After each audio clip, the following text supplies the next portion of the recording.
Mr. Speaker, I have no objections to the bill and wish to speak briefly on the issue of young offenders, who are the subject of the amendment under Clause 4 of the bill. Clause 4 will amend the Criminal Procedure Code concerning the age of criminal responsibility of young offenders. The definition of juvenile is being amended from referring to someone between the ages of 7 and 16 years to refer to a person who is between the ages of 10 and 18 years. This change is in line with the amendments that this House made 5 years ago to the Penal Code and the Children and Young Persons Act (CYPA), which had hitherto defined child to be someone under 16 years old. This amendment to the CPC, when effective, will mean that youths between 16 and 17 will now be included in some of the CPC provisions meant to protect juveniles. Some examples include the power of a sentencing judge not to impose the usual punishment for an offence, but to make orders to rehabilitate and reintegrate the young offender under the CYPA. Another example would be the opportunity for the young offender to be released on bail, even if charged with an offence attracting death penalty or life imprisonment. So the general policy of recognising childhood as lasting till 18 years of age is well accepted internationally, and in Singapore has been a long time coming. Nearly 30 years ago, in 1995, Singapore ratified the UN Convention on the Rights of the Child, which defines childhood as that period of life of up to 18 years. The Convention recognises that a person's life till 18 years is, and I quote, a special protected time in which children must be allowed to grow, learn, play, develop, and flourish with dignity, unquote. Children under 18 have yet to be fully developed, and when they do wrong, they should be guided rather than shamed and punished. While the changes in the definitions regarding age are necessary, they will only be meaningful if the entire ecosystem of criminal justice adopts the same approach.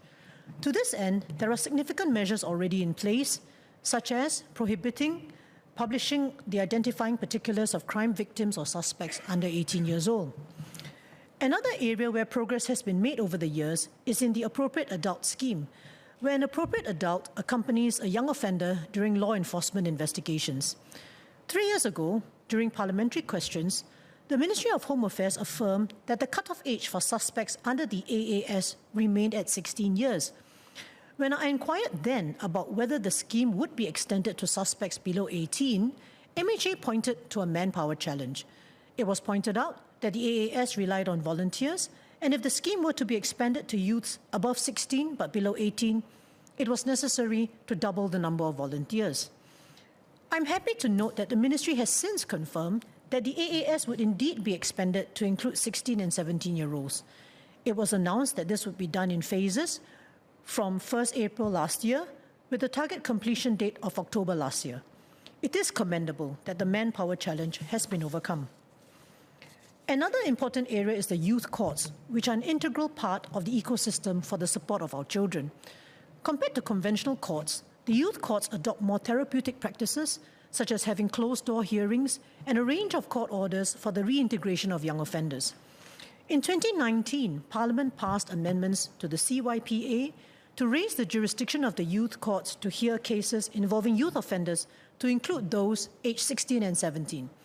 However, it appears that 5 years on, the youth courts are still hearing cases involving youths aged up to 16 only.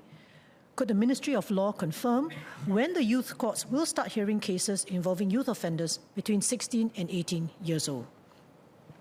So over the years, I've witnessed young residents getting into trouble with the law. Some simply fell into bad company and succumbed to peer pressure, while others lacked proper adult guidance. After their first brush with the law, some are saved, while others sink deeper into more offending, snuffing out the great potential their lives had.